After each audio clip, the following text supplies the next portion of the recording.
Hey, this is Don Freeman out here, just hanging out. Took a day to go hang out at the reservoir, Buck Creek State Park, and as soon as I got out here, there's some type of situation going on. I couldn't tell you. The sheriffs are out here, ambulance, and you know, bad things always happen somewhere.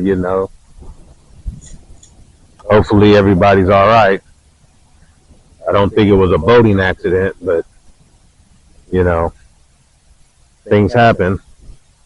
But I originally came out here because I wanted to just do a video and talk about how recently, in the last week, there's so many people out doing videos talking about REITs and what's the best REIT, what's the best stock REIT to be in right now. And they've been, talking about some REITs are at the point where they need to cut their dividend, and a lot of them are the office REITs. They're talking about a lot of the office REITs, the way people are working from home. They don't think people are going to be trying to go back to working in the office or whatever old way of working was. And so we're at the point that when you look at REITs, you got to evaluate them like, what do they do? You got REITs that deal with communications. They got land for communication towers. You got REITs for office. You got REITs that deal in mortgage REITs. You got REITs that, buy senior secured mortgage loans and debt. And then you got REITs that deal in other industries like the industrials. You got REITs that talk about, certain things like your, storage. Anything you can think of where there's a property involved. You got your retails, you got your malls, you got your hospitality, you got your, places that aren't owned like hospitals. A lot of hospitals don't own the space that they're in. And so, people are evaluating which are the best to own. And of course, everybody goes back to a lot of the ones that are, big time. It's windy out here. You got your big time old realty. I had a YouTuber do a video and talk about how Global Net Lease, which is a really big one, which is like one that deals a lot in, commercial real estate, office real estate. They're in other countries. They're not just in the United States. They're in other countries too. And so that's just like one of those things that you want to look out for and say, hey, is this something that I should stay in? Is it going to be continuous? And that's just one of those things that you got to look out for. I was looking at my stocks this weekend, and I've been back into doing my side hustle stuff, cutting grass. A lady wanted me to mulch her flower bed, so that wore me out. That was a lot of work. And then the week before, I kind of fell sick. I had I want to say a chest infection. It could have been anything. It could have been like, you got the kids are going around with some type of respiratory disease. But, I had to fight through all that stuff. And then here we are, I'm right back, trying to manage my portfolio. And so, this is the end of the month. What is today? This is the first. I believe, it's May 1st. And so when I was managing my portfolio, I'm looking, I see that within the last 2 days, I got 39 plus some cents in dollars in dividends. Tomorrow I'm due to get another $15. But then I got one of the REITs that they were talking about that a lot of people were saying, you need to get out of this REIT, because of the times. The times are, well, this is a mortgage REIT. I'm talking about AGNC, and they're talking about, well, this is a mortgage REIT that, pretty soon, the way interest rates are, the way the market is, the way everything's going up, they're going to suffer. And they're going to have to, cut their dividend. And so that's one thing I was like, really? Are they really going to have to cut it? This is a company that's, they're based out of Delaware, which is one of the few places in the United States where a lot of companies want to be based out of, because it's easier to base yourself out of Delaware. If you're not doing that, you would do something like the Cayman Islands or something like that. I wouldn't say the Cayman Islands, but that's like real extreme. So you would go outside the country, and that way, with your taxes, with other things, it's easier to run your business. And so, going back to the fact that a lot of the YouTubers are saying, get out of a lot of these REITs, which, when I was going back to saying the last video I did, having a REIT, having a monthly payer, having a dividend payer that, pays you consistently. Who knows, what the future holds for their dividend? Would they cut it? How long would it be cut? I've seen a lot of REITs where, it's been cut, and it's been cut for, a couple months. Then they bring it back. Maybe they boost it. Maybe they give you special dividends. But, you're looking at a situation where, I'm in it for the payout, for the long haul. I want to have the payout, reinvest the payout. I want to see my shares over time gradually go up, and that way I'm owning more and more of that company. I've had a week where I'm trying to boost the first of the month payers. A lot of my first of the month payers, like I said in a previous video, I had to take some money out so I could, pay some hospital bills. I got word back from when I was in the hospital, and I have, like I said before, I'm around 9,000 and more in the portfolio in the stock market, and then I filled out a financial assistance form for the hospital, and I wasn't thinking there was going to be a lot for it because they asked you everything, and I told them everything. I told them I have a portfolio, told them how much money I have in the bank. I told them, exactly what's going on, my whole situation. And then I got the letter yesterday saying we're going to, forgive a partial amount of your hospital as the one of the emergency vehicles lead through here.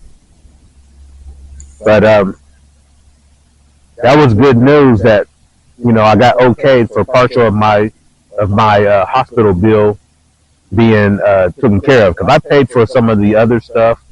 When you go to the hospital, you got your lab works, the radiologist is different than the hospital with the nurses. You got some other infectious disease doctors and everybody who are checking you out. And so those bills come in, And I got my insurance through I got United Healthcare through my business, through my job, not my any type of business I'm doing, but through my employment. And so when it comes to you know what it was paying, I was in my deductible, and my deductible started out this year. Well, last year it was at 5,000. This year it was at 6,000. And we had a lot of people who had some health issues come up, and so when it came down to it, um, you know, we had to start paying a little bit more as for a group. You know, I'm sorry about the wind. I could feel the wind blowing on me. But as a group, our whole policy had to pay more. But to hear that, I would get some type of partial discount on my hospital bill, up and around 8,000, I was going to be having to pay over $400 a month. You know, that's a lot of money. That's like a car note. But when I look at it and I think about it, I'm blessed that they did that. That they, when they do it and they look at it, this is news for y'all. When you go to the hospital, if you have investments, okay, it's good to have for yourself, but you're thinking, oh, they're gonna say, you're gonna have to, dump your whole, bank account, dump your whole portfolio and do this and pay the hospital. No, they'll give you a way of, reprieving some of that money. I don't know how much it is yet, but they'll go ahead and find a way to, knock some of that charge off, because hospitals, when it comes to healthcare, in the financial assistance programs, people donate to things like that. So it's out there. A lot of people who can't pay for their hospital bills, when they fill that out, they can get a large majority of their hospital bill paid for. And so that's one thing that you should look for. Anybody out there, don't think you're stuck like Chuck. Fill that form out and see what they're going to do and get back to living life. So whatever they do, if they knock off a couple thousand, that would bring my payment down, under 400, maybe being around, over 300 a month, which is better than the previous. So, that's one thing I'm going to check out on Monday when I go back to my job. And so, that's one thing I wanted to talk about. I also wanted to talk about the fact that I was thinking about how the banking system was going. We had another bank looking to go under. The ticker symbol is FRC. I want to say it's First Republic, but after the Silicon Valley Bank, after the Credit Suisse, after the Forex and all that mess, this bank has been teetering, and I haven't looked up what type of stuff they're into, but because they're teetering, I was just like, wow, you know what I'm saying? There's another bank about to go under, and there's another bank that the federal government is probably going to find a way to take over, sell all their assets. It's not like it's just going to be a bust for everybody who has their money in there, but it's just going to be another situation where it's going to be taken over by the government. All their assets are going to be sold, and it's all going to go to some other bank when they can find it. Any other bank who's going to buy them out. And that's the problem. Like, I was looking at a YouTuber was showing, how some of the big banks like Bank of America, JP Morgan, they were showing where they have their assets and their investments laid at. And they had a chart where it was like, 5 different places. If you cut up the pie, and I couldn't tell you all of them, but it was like, you know, lending, lending to us, consumers, retails, as you would call them, commercial, like businesses. And then they were into other things like, which are right now, what you would say are risky, like the bond market. If you had bonds before all the interest rates going up, the interest rates going up are killing, they are killing the bonds you have, because if anything causes you to have to take your bond out, then, you lose. If you got a 1 to 3 to 10-year bond and then you have to take it out, you're losing. You get penalties. You might not even get any money back. I mean, you'll get your money back, but you won't get, because of the penalties, you won't get the same amount back that you thought you was going to get. And so it's not just for us. It happens to the banks. It happens to private business. It can happen to the government. Now everybody looks at government bonds as one of the most secure, safest places to put your money. But, it hasn't been disproven up to this date. Where at this time, matter of fact, to this date, being the May 1st, we still have Congress.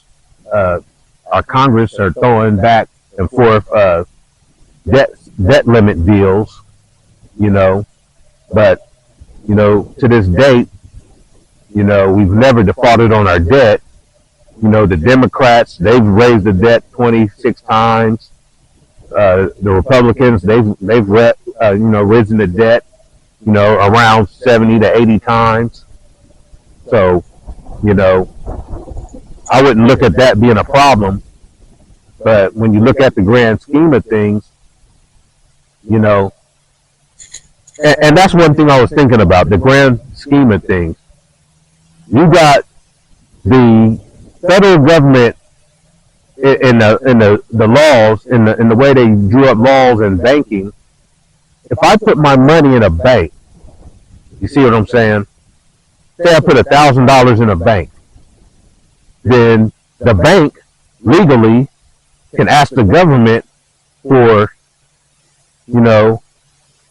90% more for investment purposes. So if I'm giving them 1,000, they can ask the federal government for 9,000. If I'm saying that right, I think it's 90% more of what I'm putting in. And so they get this 9,000, but it's all for lending purposes. But then, just think if you're doing like, the Silicon Valley Bank, you're saying, well, it'll be easy to put it in bonds and, put it in, senior debt, other people's mortgages, whatever it is. And so, at that time it made it sound great, but now you're looking at the fact that no, people want their money back. People are looking at that and they want their money back. So, that's not a good thing. So when I look at, my investment, I like to invest in real estate REITs. I have no problem investing in, business to business lenders, business to business lenders. They have a lot of money, on deck. And now here's another problem. Everybody knows you keep your money in a bank. So hopefully they're not, keeping their money in banks that, are suspect. But, when a business needs to borrow some money, a business to business lender is right there to take on that loan. They service that loan. And then when you look at their balance sheet, you can see, this loan is being serviced, this loan is being serviced. They might have one and saying, I forget how they call it, but it's not being allocated, it's not being serviced. And that's how people look at a business to business lending company as well, how well are they doing? I have no problem with that, because we're talking about companies that already have the money. And then another thing I want to say, I've been looking at a lot of these acquisition companies when it comes to companies, which is something that's going on a lot, goes on all the time. Companies do mergers, companies take over, just like I was saying, they found a company to take over the Silicon Valley Bank. When you're doing that, a lot of times you need a acquisition company. So I have a couple acquisition companies in my portfolio, and as of this date, it's only been about, I would say I bought my first one last year around November, right after I got my health problems, got into the hospital, but I held it and I was watching what was going on. And when it comes down to it, an acquisition company, you don't see a lot of movement in it until something happens, something big happens, and you might see a big jump, or you might see, in the earnings call, missing earnings call, and then, everybody, how the stock market looks at earnings season, and, they're ready to run away as soon as they see a miss on earnings. So I have no problem with that, because when you're talking about investing, you're talking about investing for a long-term time. It's not, I'm going to buy this and in 2 or 3 weeks or a month, I'm going to see my stock jump up to the moon. But I did see, which I just watched it this last week. There was an IPO that IPO'd like last year, and it was TOP, which is a Japanese, I want to call it acquisition. They do some type of way of brokeraging deals when it comes to different companies, especially in IT and different type of what I want to say, software programs companies. So I watched this and I looked at what was going on, and that same day they were at $9, and then at the end of the day, I don't know if this had something to do with the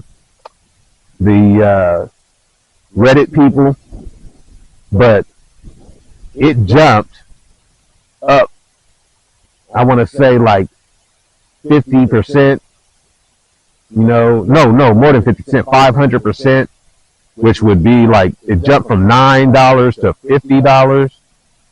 And then within the end of that night, when I was watching, like I tell you, I love watching CNBC. I've watched Fox Business. They'll show you periodically what's going on in the stock market. But CNBC is the best place. They'll have their tickers running, so you can watch your stock. You can watch the tickers all day long. And then, that's one of the best places to see what's going on. So that night, I watched that stock, TOP, go up to like 120. Then the next day, I watched that stock go, and I think that was a Friday. And even one of my YouTubers, Chris Sane, he was watching it, and some of his people had bought into it and made a lot of money. But that stock went up to, when I looked at that daily top, it went up to like $240. That's in the thousands of percent. And so, like, there's always a possibility. You never know. I have a couple of pharmaceutical companies, some that had IPO'd, some that have been out there, and when you look at what they're dabbling in, some of them that I have are into like the fibromyalgia, cancers. I have yet to get them, but I want to get into the ones that deal with DNA and CRISPR and all that stuff for cancer or for viral diseases. But there's always that possibility. You never know. But when you're dealing with a penny stock or something like that, there's no foul in putting a couple $100, $100 in a penny stock. Something that only costs you 50 cents a share. And then if you get a pop like that, now it's decision time. What are you going to do? Are you going to sit there and say, oh, it can go higher, it could do better, it can go, this might be my, quote unquote, top situation? Or are you going to do like some of our YouTubers say and say, take profit? That's a win. Take that profit, lock it in, because you never make money until you sell. So lock that profit in, and then, move that to your dividend players, move that to your monthly dividends, some of your quarterly dividends, especially you got your quarterly dividend players that, the yield might not be that high, but because it's quarterly, and because, depending on how they run the business, there's a lot of growth in there. It's better to move that money that way. So I just wanted to talk about that today. It's beautiful out here today. I wanted to talk about that, and it just quiet down. Whoever got hurt today, everything then quiet down, and everybody moved out of here. And I don't know. I wanted to see if you guys can see it. I'm up here at the reservoir. You can see a little bit of the reservoir in the background there. And the only reason I'm showing that right now is because the sun is behind the clouds. And I just want to show you that and, go ahead and sign off. This is your boy Donald Freeman saying, thank you for watching. If you like this information, like and subscribe to the channel, and continue to invest, continue to look at dividends, and I'll see you in the next one. Bye.